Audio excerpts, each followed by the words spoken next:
Au Mali, les militaires au pouvoir ont décidé de prendre de nouvelles mesures pour faire face aux attaques djihadistes et à leur expansion vers le sud du pays. Parmi ces mesures, l'instauration de zones d'intérêt militaire sur le territoire. Serge Daniel, bonsoir, vous êtes notre correspondant régional. À quoi vont servir exactement ces zones d'intérêt militaire? En réalité, ces zones d'intérêt militaire sont désormais considérées comme des zones de guerre. Et la particularité, c'est que ces zones sont interdites aux civils. Un communiqué interministériel a affirmé, a déclaré, a confirmé cela en précisant que tous les civils qui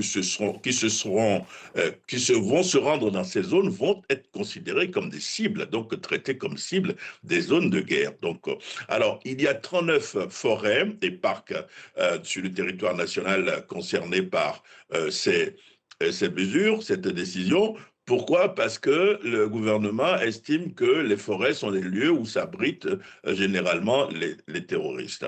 Il y a une forêt très importante qui s'appelle la forêt du Ouagadou, c'est à la frontière avec le Mali et la Mauritanie, le Mali et la Mauritanie.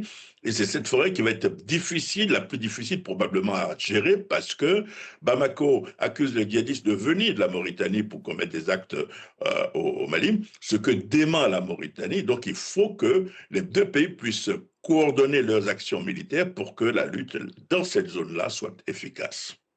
Alors Serge, il faut aussi dire que la circulation d'une catégorie de motos est interdite à des endroits du pays. Oui, tout à fait. Il s'agit des grosses cylindrées qui sont désormais interdites de circuler dans des localités, entre des localités, justement, parce que là également, la junte affirme, ce qui est vrai, que les djihadistes utilisent justement les motos, généralement pour aller commettre des attentats, pour mener des opérations dans les localités. Alors, cette mesure ne satisfait pas du tout à la population, à une partie de la population qui utilise justement ces grosses cylindrées. C'est aujourd'hui la ruée vers les petites cylindrées, notamment dans les localités comme celle de Ségou, à 240 km au nord de Bamako. Et vous avez des populations qui disent, d'accord, nous laissons nos grosses cylindrées, mais il faut que le gouvernement nous dédommage. Serge, puisqu'on parle de sécurité, un mot sur la dernière condamnation au Mali d'un agent de renseignement français à 20 ans de prison. Oui, c'était un agent de renseignement français, mais c'était connu de tous puisqu'il avait la couverture officielle diplomatique. Nous sommes en août 2025.